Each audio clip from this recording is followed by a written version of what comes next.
नमस्कार मित्रों, अध्ययन धारा में एक बार फिर से आपका स्वागत है। इस सीरीज़ में हम कर रहे हैं यूपीएससी सी सेट के प्रीवियस ईयर क्वेश्चन पेपर को डिस्कस। आज इस सीरीज़ की लास्ट वीडियो है जिसमें कि हम 71 से लेकर 80 नंबर क्वेश्चन को कंप्लीट करेंगे और इस तरीके से हमारे यूपीएससी सी सेट का 2023 का क्वेश्चन पेपर जो है कंप्लीट हो जाएगा, जिसमें कि हमने लगभग 8 वीडियो के आसपास आज हो जाएंगी। आप उनको देखिएगा और बताइएगा, अपनी फीडबैक जरूर दीजिएगा आपको कैसी लगती है। तो जैसा कि आप जानते हैं कि सबसे पहले 3 क्वेश्चन हमारे पैसेज बेस्ड रहते हैं, तो पहले हम पैसेज पढ़ेंगे और आगे उसका आंसर करेंगे। तो चलिए क्वेश्चन नंबर 71 से शुरुआत करते हैं। पैसेज आपके सामने है। Scientist studied the वर्नल window transition period from winter to the growing season. They found that warmer winters with less snow resulted in a longer lap time between spring events and a more protracted vernal window. This change in the spring timetable has ecological, social, economic consequences for agriculture, fisheries, and tourism. As the ice melts earlier, the birds don't return, causing a delay or lengthening in springtime ecological events. तो with refer to the above message the following assumption have been made। क्या हम ले सकते हैं कि global warming is causing spring to come early and for longer duration, या फिर early spring and longer period of spring is not good for bird population. तो इसमें से कौन सा स्टेटमेंट सही है? देखो, early spring and longer period of spring is not good for bird population, तो ऐसा तो हमने बात की ही नहीं है कि ग्लोबल वार्मिंग कॉज कर रहा है spring to come early and for longer duration. तो यही एजम्पशन जो है इसके बारे में आपकी करेक्ट हो जाएगी। तो आंसर विल बी ओनली 1। ठीक है जी, क्योंकि आप देख सकते हैं आपने कि warmer winter with less snow resulted in a longer lap of time between spring events. ठीक है जी, तो स्प्रिंग जल्दी आएगा और लॉन्गर टाइम के लिए रहेगा ग्लोबल वार्मिंग की वजह से। ठीक है, तो ये बात हमने की थी, तो answer will be A. Next question आपका है, पैसेज है कि global analysis of nitrogen use efficiency, a measure of the amount of nitrogen a plant takes in a grow versus what is left behind as pollution, says that using too much fertilizer will lead to increased pollution of waterways and the air. Currently, the global average for nitrogen use efficiency is approximately to 0.4, meaning 40% of the total nitrogen added to cropland goes into the harvested crop, while 60% is lost to the environment, says a study. More than half of the world population is nourished by food grown with fertilizer containing synthetic nitrogen, which is needed to produce high crop yields. Plants take the nitrogen they need to grow, and the excess is left in the ground, water, and air.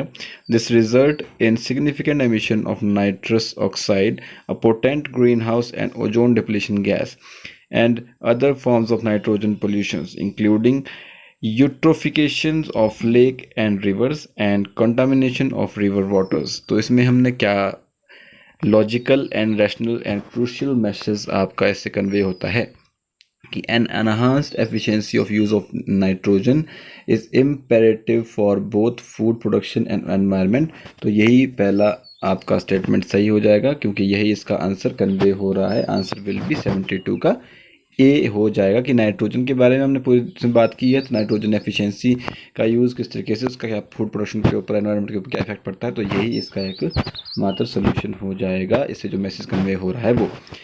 अब हम चलते हैं passage number 3 और question number 73 की ओर। Along with sustainable lifestyle, climate justice is regarded as a significant principle in environment balance.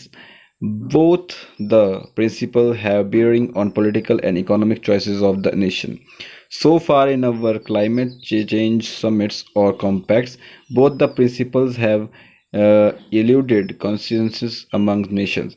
Justice is the judicial sense is well defined. However, in the context of climate change, it has scientific as well as socio-political connotations. The crucial question in the next few years will be how resources, technologies, and regulations are used to support the victims of climate change. Justice in climate is not confined to actions relating to mitigations, but includes the wider notion of support for adaptation to climate change and compensation for loss and damage। ठीक है जी, तो क्या logical, rational and crucial message हो रहा है? तो climate justice should be ingrained in detail in the rules of all the new climate compacts। तो यही इसका आंसर हो जाएगा, क्योंकि हमने क्लाइमेट चेंज के बारे में बात की है पूरी की पूरी इसमें, तो यही क्रूशल मैसेज आपका यहाँ से कन्वे हो रहा है। आंसर विल बी ए। चलिए अब हम मूव ऑन करते हैं नेक्स्ट क्वेश्चन की तरफ। नेक्स्ट क्वेश्चन जो आपका है वो रीजनिंग या फिर मैथ्स बेस्ड रहेगा। तो चलिए पहले क्वेश्चन को पढ़ते हैं और फिर अटेम्प्ट करते हैं कि principal becomes P becomes Q in 1 year when compounded half yearly with R% annual rate of interest. If the same principal P becomes Q in 1 year when compounded annually with S% annual rate of interest, which one of the following is correct? तो option सीधी सी बात है, आप देखिए ना कि half yearly अगर आप कर रहे हैं, मतलब आधे साल के अंदर अगर आप कंपाउंड कर रहे हैं, ठीक है, और फिर भी पी क्यू ही बन रहा है, मतलब 100 से कोई चीज़ 200 ही हो रही है। ठीक है, मतलब मान लो आप आर की वैल्यू कितनी ले लो, 10% ले लो। आर की वैल्यू आपने 10% ले ली, ठीक है, तो आप हाफ ईयरली कंपाउंड कर रहे हैं तो इंटरेस्ट कितना हो जाएगा, 5%। मान लीजिए प्रिंसिपल आपका था 100 के ऊपर कितना होगा आपको 5%, मतलब 105 रुपये आपके बन गए। ठीक है, अब 105 रुपये आपके बन गए, 105 रुपये बन गए आपके पहले 6 महीने के अंदर, फिर उसके ऊपर 5% इंटरेस्ट और लगेगा। ठीक है जी, फिर आपका कितना बनेगा, 105 5 5 25 और ये हो जाएगा 125। ठीक है, ऐसा ही होगा ना, 105 गुना 5/100 ऐसे ही करेंगे आप। ठीक है, तो 105 125 पंजो पंजो 25 125 हो जाएगा। मतलब आप देखिए कि 105, मान लीजिए आप 10% नहीं लेने के बजाय 20% ले लीजिए, आपका आसान हो जाएगा। आर की वैल्यू 20% ले ली, पी आपने 100 ले लिया। ठीक है जी, पी आपने 100 ले लिया, 20% ले लिया, तो वैल्यू कितनी होगी, 110 रुपये आपके बन गए 6 महीने के अंदर। ठीक है, क्योंकि 10% इंटरेस्ट लगेगा ना, 100 रुपये के ऊपर 10 रुपये बन जाएंगे। अब 100 रुपये के ऊपर 10 रुपये तो आपके बन गए, तो 100 से क्या हो गया, 110 रुपये हो गया 6 महीने के अंदर। उसके बाद अगले 6 महीने में और इसके ऊपर 10% इंटरेस्ट लगेगा, मतलब इसमें 11 रुपये और ऐड हो जाएंगे। ठीक है जी, अब 11 रुपये और ऐड हो जाएंगे तो कितना हो जाएगा, 121 रुपये हो जाएंगे आपके। ठीक है, तो आपका इंटरेस्ट कितना है, आपका 121 रुपये हो गया। अब एनुअली आपका 100 से लेकर 21% 21 हो रहा है, 121 हो रहा है, मतलब आपको एक साल के अंदर 21% इंटरेस्ट मिला। देखी जाए तो पहले आपने 20% वैल्यू रखी थी, तो एस की वैल्यू कितनी आ जाए यहाँ से, 21% 21 आ रही है, तो एस मतलब बड़ा है आर से, तो यही इसका क्वेश्चन कन्वे होता है। तो बहुत आसान क्वेश्चन था, मतलब मैंने समझाने के लिए इतना कुछ बताया है आपको। ठीक है जी, नेक्स्ट क्वेश्चन की तरफ करते हैं। Question number 75, how many natural numbers are there in which give a remainder of 31 when 1186 is divided by these natural numbers. अब 1186 को आपने डिवाइड करना है, मतलब ये डिवाइज़र है, is equal to dividend into divisor, जो रिमाइंडर बचता है 31 है ना, प्लस 31 इसका रिमाइंडर होता है। वही होता है ना कि डी इज इक्वल टू, अब देखो आपका जो ऐसे करते हैं ना, हम भाग देते हैं, ये कौन था, इसको बोलते हैं हम भागफल। किसको बोलते हैं, इसे डिवाइज़र बोलते हैं, इसको डिविडेंड बोलते हैं, और इसको क्या बोलते हैं, डिवाइज़र डिविडेंड रिमाइंडर यहाँ पे होता है, और ये क्या होता है, भागफल होता है, जिसको हम क्वोशंट बोलते हैं। ठीक है जी, तो d is equal to D into Q plus R, यही फॉर्मूला होता है। ठीक है, तो 1186 में से अगर हम 31 घटा दें तो आपका d इंटू क्यू आ जाएगा कि नहीं आ जाएगा, मतलब कि आपका 1186 में से आप 31 घटाइए तो 6 में से 1 5 आ जाएगा, 8 में से 3 के कितने होते हैं, 5 आ जाएगा, तो 1155। तो 1155 का जो भी मल्टीपल होगा वो ही क्या होगा, इसके नेचुरल नंबर से डिवाइड तो कर रहे हैं ना। ठीक है, तो 1155 का जो भी आपका गुणनखंड होगा, मल्टीपल होगा, उसी से ही आप इसको डिवाइड कर सकते हैं और 31 रिमाइंडर दे सकते हैं। तो 1155 का रिमाइंडर क्या क्या हो सकता है, मतलब मल्टीपल क्या क्या हो सकता है, 1 हो सकता है, 3 हो सकता है, 5 हो सकता है, 7 हो सकता है और 11 हो सकता है। ठीक है, अब बोला कि रिमाइंडर 31 बचना चाहिए, तो जो भी वैल्यू होगी, जो भी आपका मल्टीपल होगा वो 31 से बड़ा होना चाहिए। तो कितनी वैल्यू 31 से बड़ी हो सकती है, अब 1 2 1 3 5 7 और 11।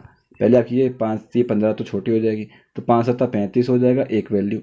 1177 हो जाएगी 2 वैल्यू, 11×5 = 55 हो जाएगी 3 वैल्यू, 11×3 = 33 हो जाएगी 4 वैल्यू, 5×7 = 35 मैंने कर ली है। ठीक है, तो ऐसे करके जब आप करेंगे तो इस तरीके से आपकी वैल्यू आएगी 33 आएगी, 35 आएगी, फिर 11×5 = 55 आएगा, 11×7 = 70 आएगा, फिर आपका 231 आ जाएगा, 385 आ जाएगा और 1155 आ जाएगा। ऐसे करके देखेंगे तो 9 वैल्यू आपके पास टोटल बनेगी जो कि 31 से बड़ी होंगी और 1155 का मल्टीपल होंगी, तो यही आपका आंसर हो जाएगा। ठीक है जी, चलिए नेक्स्ट क्वेश्चन करते हैं। Question number 76। क्वेश्चन क्या है आपके सामने कि let p P Q q r r be two series number where p less than Q less than r, if p p p P Q q r r is equal to t T zero, where t T zero is a 3 digit number ending with zero, consider the following statement कि number of possible values of p is 5 and number of possible value of Q is 6। तो इसमें से कौन कौन statement सही है? देखो, अगर P P Q Q plus R R अगर टी टी जीरो है तो इसका मतलब क्या है, अगर 3 digit नंबर बनाना है तो इसकी वैल्यू 2 हो सकती है, या तो 110 हो सकती है या फिर 220 हो सकती है इसकी value.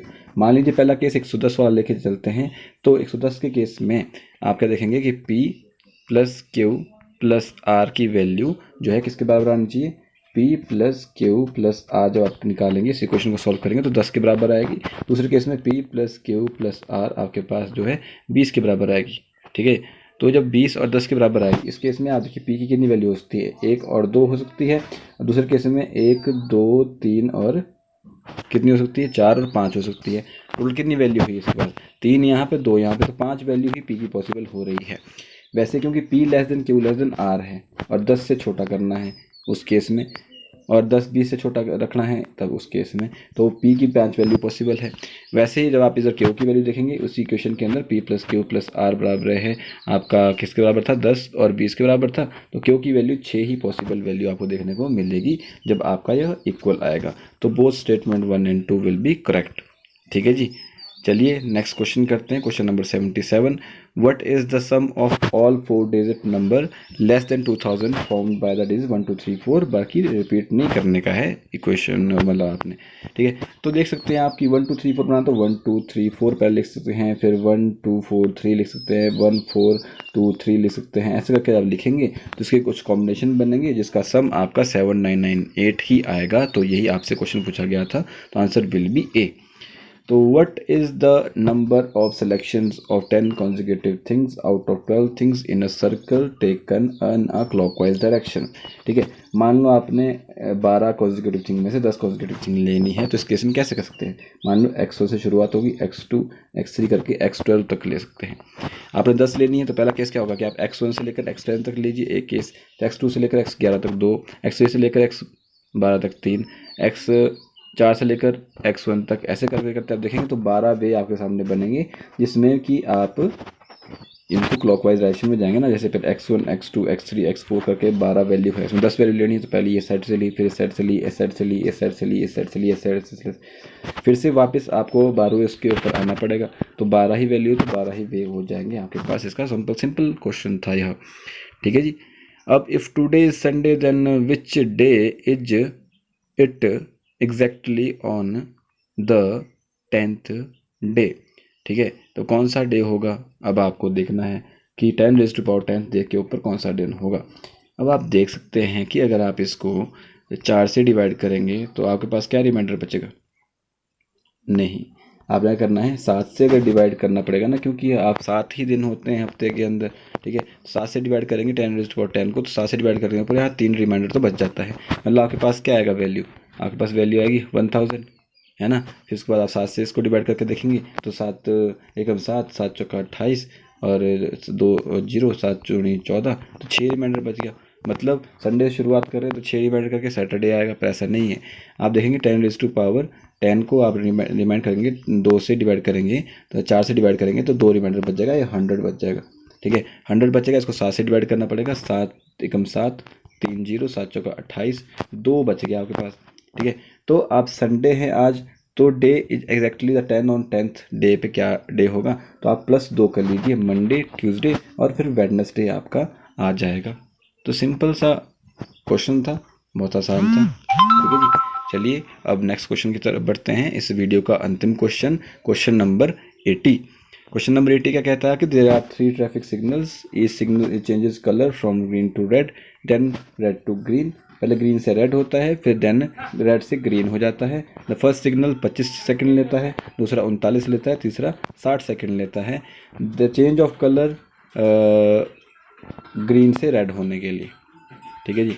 The duration for green and red colours are same.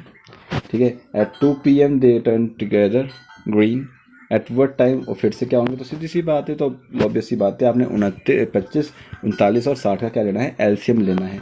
आप इसका एलसीएम लेंगे तो आपका एलसीएम कितना आएगा, 3900 आएगा। ठीक है जी। आपका एलसीएम कितना आएगा, 3900 आ गया। 3900 का मतलब है 65 मिनट, 65 मिनट का मतलब होता है 1 घंटा 5 मिनट। ठीक है। अब पहले सिग्नल क्या हो रहा था, ग्रीन से रेड हो रहा था, फिर रेड से ग्रीन हो रहा था। ठीक है जी। तो अब 2 बजे क्या हुआ, वो ग्रीन हुआ, फिर ग्रीन से रेड होगा तो 1 घंटा 5 मिनट वहाँ लगेंगे, फिर रेड से फिर से ग्रीन होगा तो 1 घंटा 5 मिनट वहाँ लगेंगे, मतलब 2 घंटा 10 मिनट का टाइम और लगने वाला है। तो 2 बजे अगर शुरू हुआ तो 4:10 के ऊपर फिर से वह ग्रीन हो जाएगा। तो यह इस क्वेश्चन का आंसर हो जाएगा, आंसर विल बी बी। तो होप सो आपको सी सेट के काफ़ी क्वेश्चन समझ आए होंगे, आपने अटैम्प्ट भी अच्छे से किए होंगे। वीडियो को लाइक या डिसलाइक करके अपना फीडबैक जरूर दीजिएगा। मिलते हैं नेक्स्ट वीडियो में, तब तक के लिए जय हिंद, जय भारत।